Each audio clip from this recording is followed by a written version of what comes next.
Right, so interest rates were predicted to go up again yesterday, and the increasingly out of ideas and evidently out of his depth Bank of England head honcho, Andrew Bailey, a man who permanently looks like he's been pulled out of the Reform Club just as the cigars were coming out to do some work, such as his irritated demeanour, even when putting out a piece of BT for the Bank of England official Twitter feed.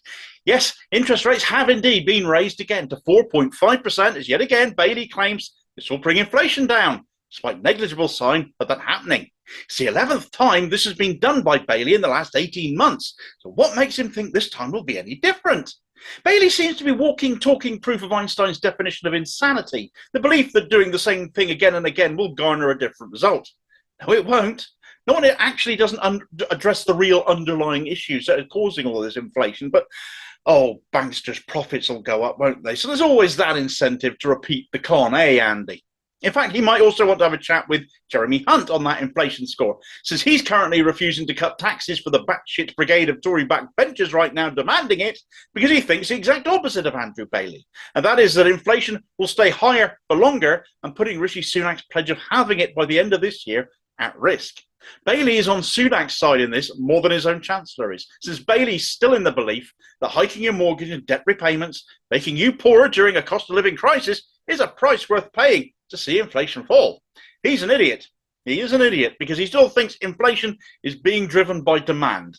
Following the pandemic, the country opened up too fast before it was ready and inflation soared. There were shortages in all manner of goods. Prices rose, as they always do in such situations, and inflation did go up due to that. Certainly, demand then drove inflation at that point.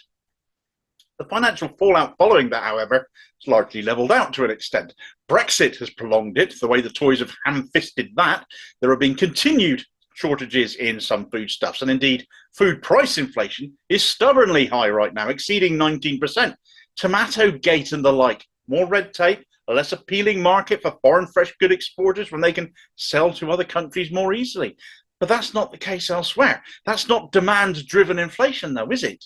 It's supply-side inflation. We aren't protesting for more tomatoes now outside Morrison's, are we? Prepared to pay whatever the price to get our fix of red squishy goodness? No! We've been buying them when we can and buying something else when we can't.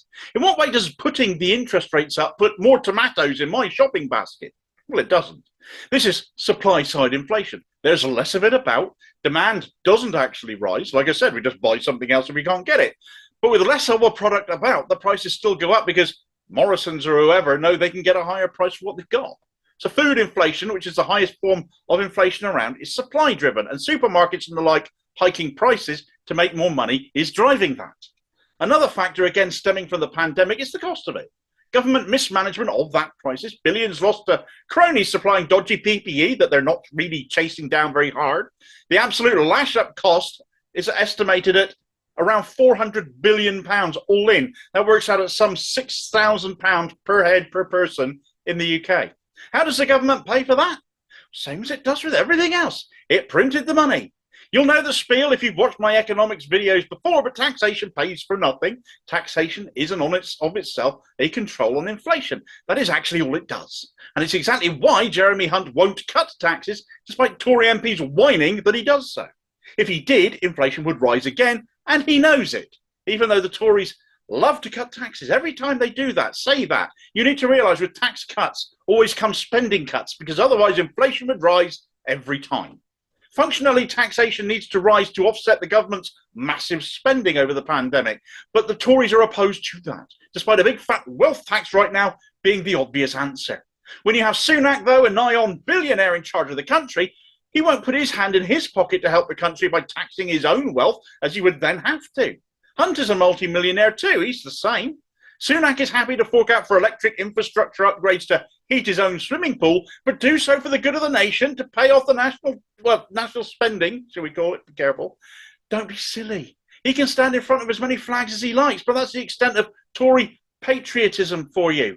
It's limited to the point that they have to put their hands in their own pockets.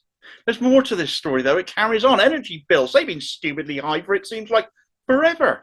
The Tory attitude to increasing taxes on show here again is, instead of taxing the multi-billion-pound profits of the energy corporations, they've given them tax loopholes to exploit instead in the name of exploration for new gas and oil fields, and handed them even more money that they've been printing off in the form of help to keep our bills down. A better investment would have been to nationalise the lot, but that's a swear word for fake patriots in both the Tory party and the Labour Party, a measure that would pay for itself in the long run, invest in the service instead of lining shareholders' pockets, and of course gives overarching control of pricing when we have been and still are being price gouged to within an inch of our lives. When the energy companies verged on charging us so much to send household budgets crumbling, the Tories just gave them more money. Remember that. The fact is, though, that wholesale prices have been tumbling for ages. From a high of some 700 pence per therm at the height of the energy crisis, it's now 79 pence per therm, a tenth of the price. But has your bill dropped by 90%? Of course not. It's been kept artificially high. The energy company's been making absolutely insane multi-billion-pound profits because of it, because they've never taken their share of the pain. They're profiteering still, and that is another driver of inflation. Andrew Bailey is saying these prices have come down, but I doubt he, on £500,000 a year, ever really troubles himself to check just how his own bill has come down, because I can happily tell him he's bloody wrong. The same story plays out at the petrol pumps. There's another place we can see it. Wholesale prices have dropped, but prices have been very, very slow to do so for us, tending only to react when the RAC or some such point out that they're being scalped there too, naming and shaming functionally supermarkets predominantly for not seeing the prices drop first. Supermarkets generally are cheaper with their pricing, so when their prices come down, others tend to follow suit, but they haven't been doing it. High energy prices increase the price of production. That increases the price of all the stuff that's produced, not increasing demand for them, though. It's the same issue with food. It is a supply-driven inflation. Petrol and diesel costs increase transportation of said goods, so up the prices go again. Supply-driven inflation.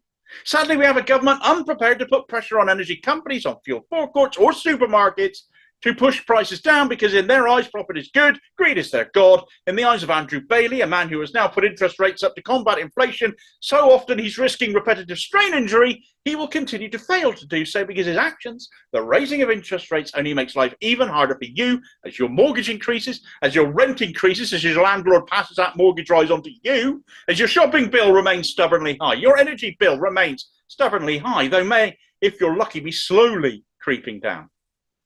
The Bank of England is ripping you off right now, trying to fix a problem it doesn't appear to understand. Interest rates rise, choke off growth as well as demand-driven inflation because it makes borrowing more expensive, so people spend less. This isn't demand-driven, though, so its effect is negligible in that aspect. Instead, because your costs all go up while you're already struggling to make ends meet, you spend even less, buy even less, demand drops again, and the bank hopes prices follow suit. But we haven't seen that happen up till now. Repeatedly, we have not seen that.